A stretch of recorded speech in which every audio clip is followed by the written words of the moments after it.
Cecilia, kamu tahu apa alasan ibu panggil kamu ke sini? Apa alasannya? Saya tidak menggunakan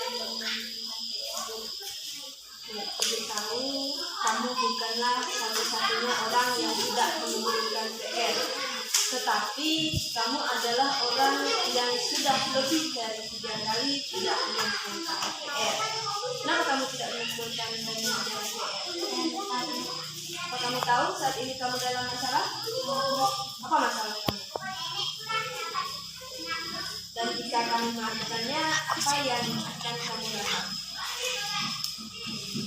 tidak dapat nilai. Jika saya mengerjakan tugas, maka saya akan dapat nilai.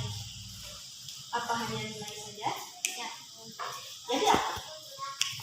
Kalau saya mengerjakan tugas, maka saya sudah menunjukkan nilai saya sebagai siswa. Baiklah. Apa kamu masih ingat tentang keyakinan kelas yang telah kita buat, yang telah kita sepakati bersama, terutama dalam pembelajaran? Ingat, Bu, Apa keyakinan kelas kita? lalu mengerjakan dan menunjukkan tugas yang diberikan, baik tugas di sekolah maupun tugas di rumah. Baik, sekarang apa yang akan kamu lakukan untuk memperbaiki kesalahan yang telah kamu lakukan? Saya akan bertanggung jawab untuk mengerjakan semua tugas yang diberikan oleh ibu. Baik, mulai dari sekarang kita harus selalu mengindahkan keyakinan kelas yang telah kita sepakati bersama dengan teman-teman, bersama dengan wali kelas, ya. Jadi itu harus kita indahkan setiap saat.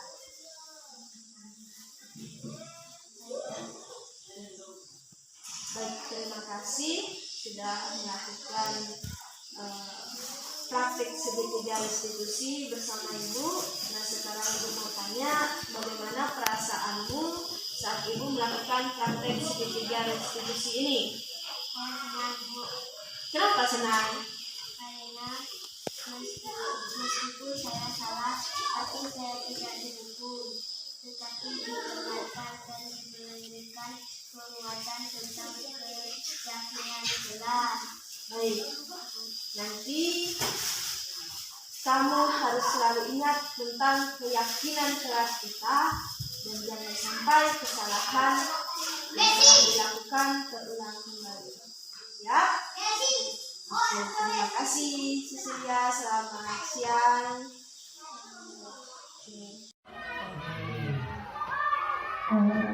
Sebelum memulai pemaparan atau kegiatan kita hari ini, alangkah lebih baiknya kita awali dengan doa. Berdoa melalui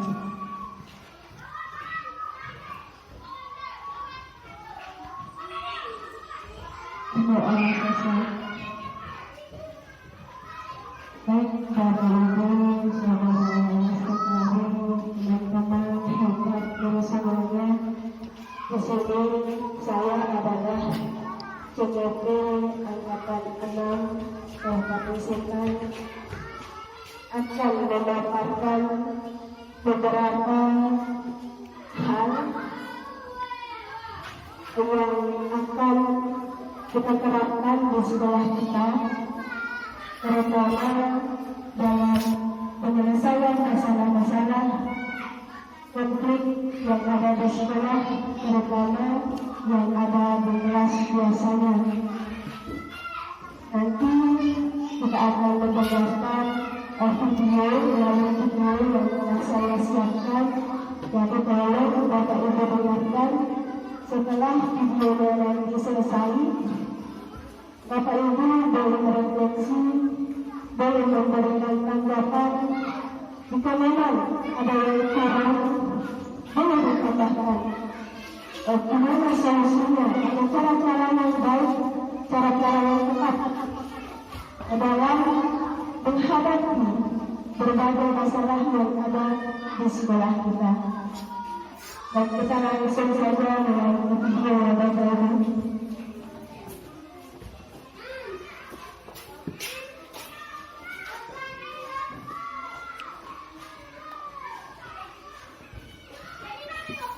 CGT Angkatan 6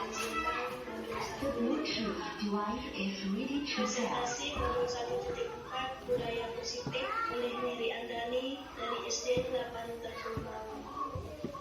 Yang pertama, disiplin positif dan nilai-nilai kebajikan universal. Pertanyaannya, siapakah yang dapat mengontrol diri kita? Yang dapat mengontrol diri kita adalah kita sendiri. Orang lain tidak bisa mengontrol diri kita. Apa itu disiplin bagi kita? Ketika mendengar kata disiplin, apa yang terbayang di benak Anda? Apa yang terlintas di pikiran Anda? Kebanyakan orang akan menghubungkan kata disiplin dengan tata tertib teratur dan kepatuhan pada peraturan. Kata disiplin juga dihubungkan dengan hukuman. Padahal, itu sungguh berbeda. Karena belajar tentang disiplin positif tidak harus dengan memberi hukuman. Justru itu adalah salah satu alternatif terakhir dan bila perlu tidak digunakan sama sekali. Dalam budaya kita, makna kata disiplin dimaknai menjadi sesuatu yang dilakukan seseorang pada orang lain untuk mendapatkan kepatuhan. Kita cenderung menghubungkan kata disiplin dengan ketidakmampuan. Bapak pendidikan kita, Ki Hajar Dewantara menyatakan bahwa di mana ada kemerdekaan, disitulah harus ada disiplin yang kuat. Sungguh disiplin itu bersifat selektif, disiplin dan kita sendiri yang berbeda. Dan jelas keras-kerasnya. Tetapi jika kita tidak cakap dalam melakukan self-disiplin, wajiblah menguasai mendisiplinkan diri kita. Dan peraturan demikian itulah harus ada di dalam suasana yang merdeka. Dalam rangka menciptakan lingkungan positif, salah satu strategi yang perlu kita tinjau kembali adalah menerapkan disiplin di sekolah kita. Sudahkah kita menerapkan disiplin di sekolah kita? Tujuan dari disiplin adalah menanamkan motivasi yang ketiga pada murid kita, yaitu untuk menjadikan orang yang mereka inginkan dan menghargai diri sendiri dengan nilai-nilai yang mereka percaya. Nilai-nilai kebajikan universal. Nilai-nilai kebajikan universal ada 6. Yang pertama adalah profil pelajar Pancasila, di mana di dalamnya termasuk yang pertama beriman, bertakwa kepada Tuhan Yang Maha Esa, dan berakhlak mulia. Yang kedua adalah mandiri. 3. Bernalar kritis. Yang keempat, berkebinekaan global. Yang kelima, bergotong royong. Yang keenam adalah kreatif. Yang kedua adalah IBU, Primary Years Program, atau yang disebut dengan PYP, di mana di dalamnya sikap murid yang akan ditunjukkan adalah sikap toleransi, rasa hormat, integritas, mandiri, menghargai, antusias, empati, keingintahuan, kreativitas, kerjasama, percaya diri, dan komitmen. Yang ketiga, 9 pilar karakter, yang mana di dalamnya termuat cinta Tuhan dan segenap ciptaannya, kemudian kemandirian dan tanggung jawab, kejujuran, hormat dan santun, dermawan, suka menolong dan gotong royong, percaya diri, kreatif dan bekerja keras, kepemimpinan dan keadilan, baik dan murah hati, memiliki rasa toleransi, kedamaian dan kesatuan. Pilar yang keempat adalah petunjuk seumur hidup dan keterampilan hidup, di mana di dalamnya termuat dapat dipercaya, lurus hati, sebagai pendengar yang aktif, tidak merendahkan orang lain, serta memberikan yang terbaik dari diri. Untuk petunjuk hidup, termuat peduli, bekerja sama, memiliki keahlian, memiliki keingintahuan, usaha, kebebasan atau fleksibilitas, berorganisasi, memiliki kesabaran, keteguhan hati, kehormatan, berinisiatif, memecah masalah, sumber pengetahuan, serta memiliki tanggung jawab dan persahabatan. Yang kelima, essential virtues, yang mana dalamnya termasuk empati, suara hati, kontrol diri, rasa hormat, kebaikan, toleransi, dan Woi, ponyam. nilai-nilai kebajikan, di mana di sana termuat ada rasa peduli, keserakahan, kebersamaan, komitmen,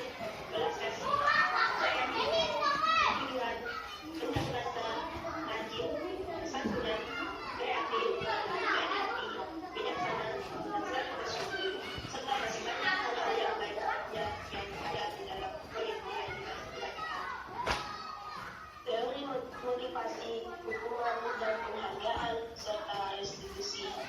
Di mana, menurut dosen dalam bukunya yang berjudul Restructuring School Discipline menyatakan ada 3 motivasi perilaku manusia. Yang pertama, motivasi yang pertama untuk menghindari ketidaknyamanan atau hukuman. Yang kedua, untuk mendapatkan imbalan atau penghargaan dari orang lain. Yang ketiga, untuk menjadi orang yang mereka inginkan dan menghargai diri sendiri dengan nilai-nilai yang mereka percaya. Hukuman dan penghargaan. Hukuman bersifat tidak berencana atau tiba-tiba. Anak atau murid tidak tahu apa yang akan terjadi dan tidak dilibatkan. Hukuman bersifat satu arah dari pihak guru yang memberikan. Dan murid hanya menerima suatu hukuman tanpa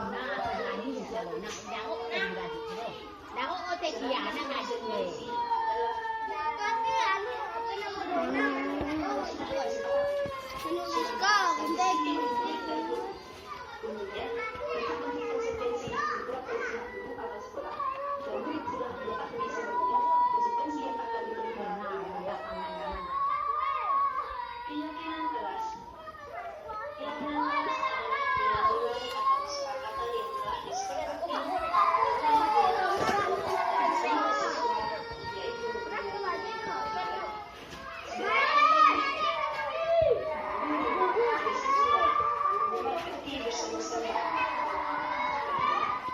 Setiap tugas yang dilakukan yang diberikan oleh guru akan dikerjakan dengan baik dan benar oleh siswa dan akan dilakukan setelah kewajiban. Contoh lain, siswa mendaftar tiket sebelum pelajaran. Kebutuhan dasar manusia. Kebutuhan dasar manusia ada 5. Yang pertama adalah bertahan hidup, di mana kebutuhan bertahan hidup adalah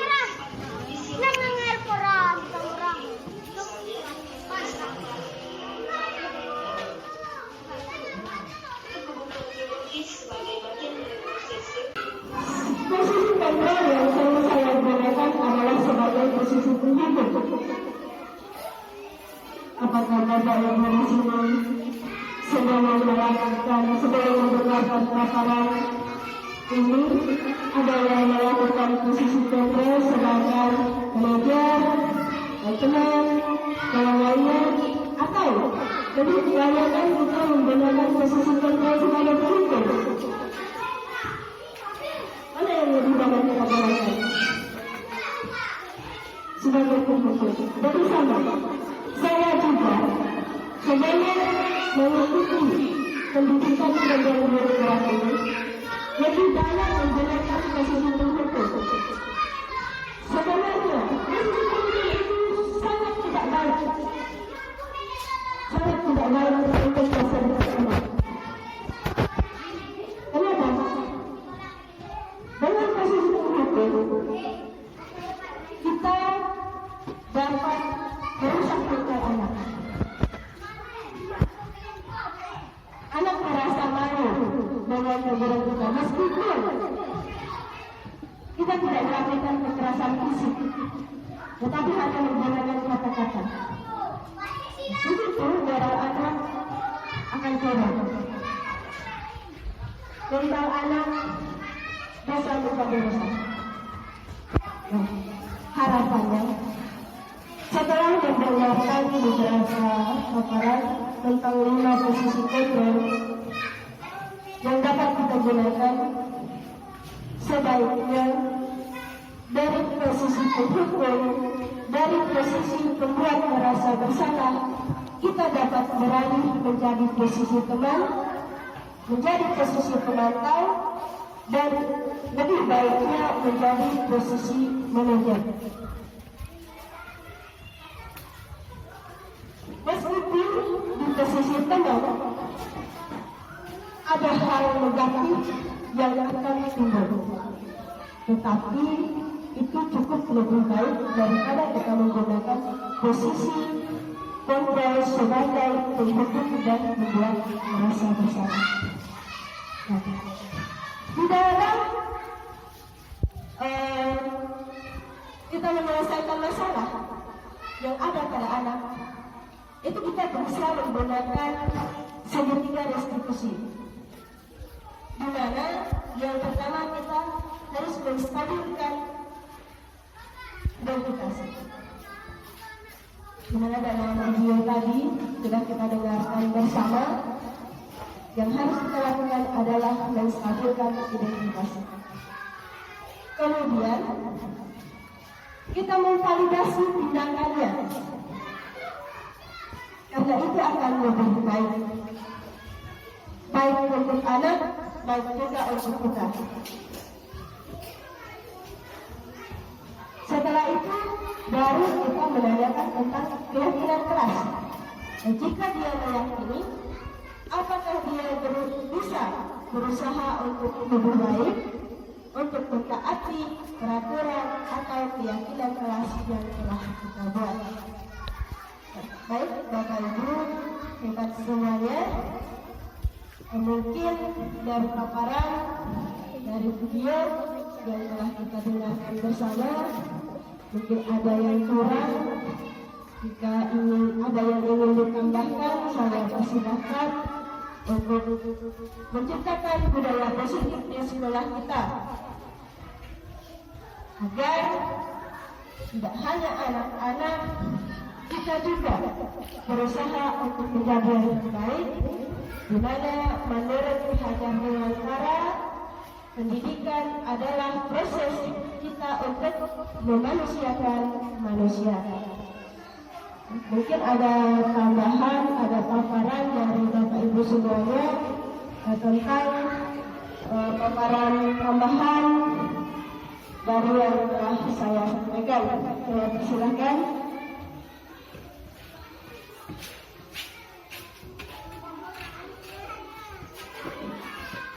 Baik, terima kasih atas waktu diberikan. Sedikit saya menambahkan dari pemaparan tentang disiplin sekolah maupun berkaitan dengan masalah-masalah yang ada di sekolah dan di SMA. Sedikit berbagi pengalaman bagaimana cara kita menangani masalah. Tentu yang saya dapatkan dari cukup jelas ada beberapa item atau bagian, tapi tidak kalah pentingnya juga apabila kita membudayakan positif di kelas itu kesepakatan kelas. Diadakan kesepakatan kelas, di dalamnya kita mengadakan kesepakatan yang visual, misalnya tentang memulai kegiatan belajar, kemudian apa yang harus kita hormati bersama. Kemudian kesepakatan itu akan sedikit efektif untuk kita lakukan di hari-hari, baik itu dalam pembelajaran maupun di luar pembelajaran. Nah, contohnya misalnya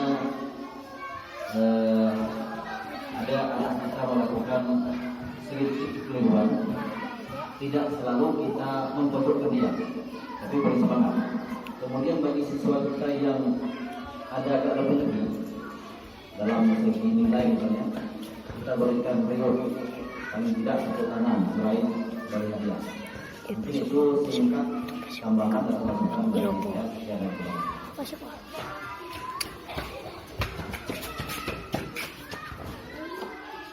Baik, terima kasih atas masukan dari Pak Subowono. Sangat keren sekali, luar biasa. Itulah yang sudah tadi saya sampaikan. Itu berarti kita menggunakan posisi manajer, di mana meskipun anak salah, kita tidak menghukum dia, tapi kita mau bagaimana cara untuk memperbaiki. Mungkin ada lagi dari yang lain.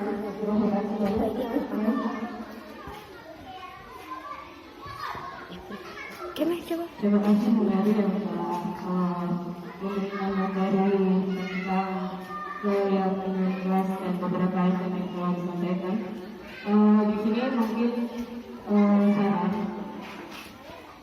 untuk bentuk keyakinan kelas, mungkin contohnya bisa ditambahkan, terutama di bagian format seperti yang saya bacakan di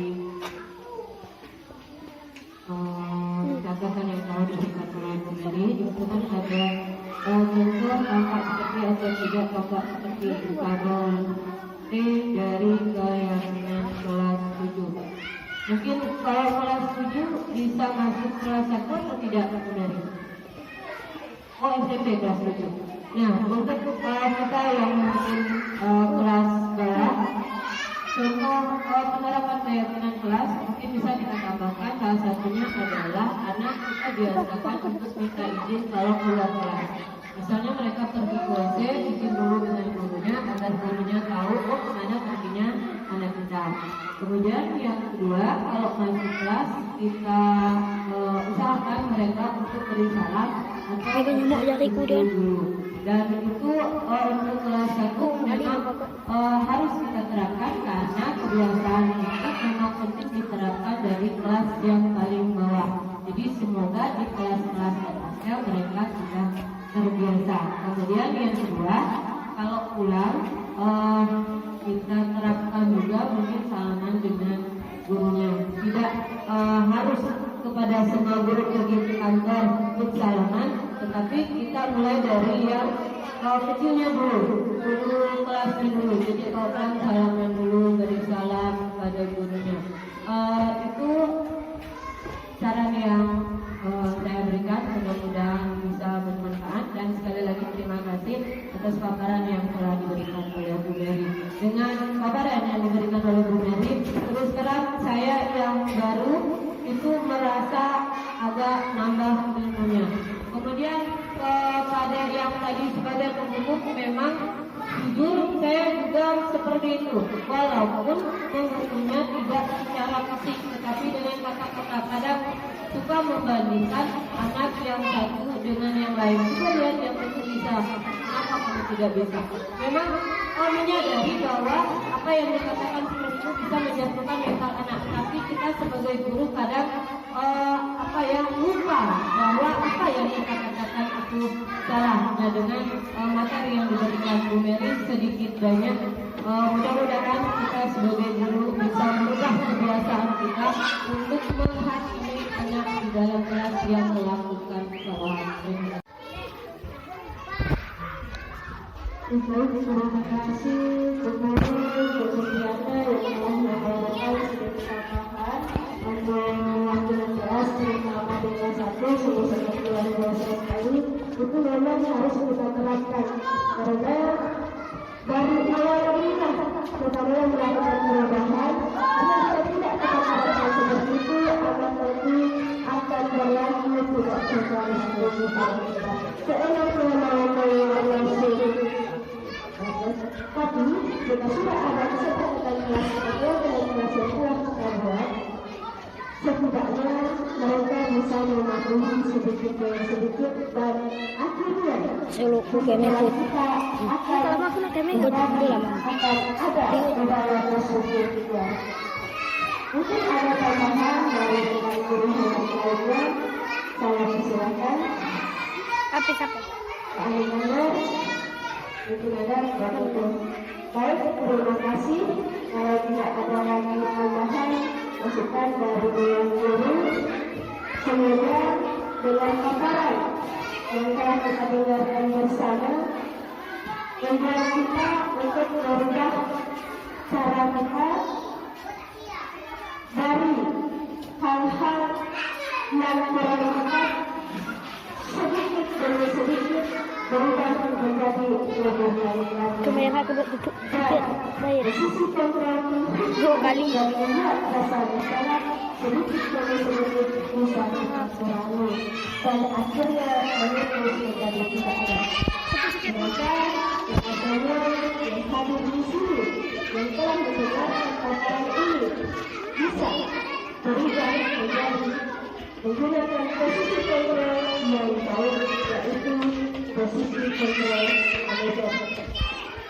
Baik, terima kasih Bapak Ibu semua yang telah bersedia hadir di sini. Semoga paparan ini bermanfaat untuk kita bersama untuk dapat membangun generasi yang baik dengan cara-cara yang baik, dengan menerapkan budaya positif yang ada di sekolah kita. Sebelum mengakhiri kegiatan ini, karena tadi diawali dengan doa, sekarang kita akan tutup dengan doa. Marilah berdoa mulai.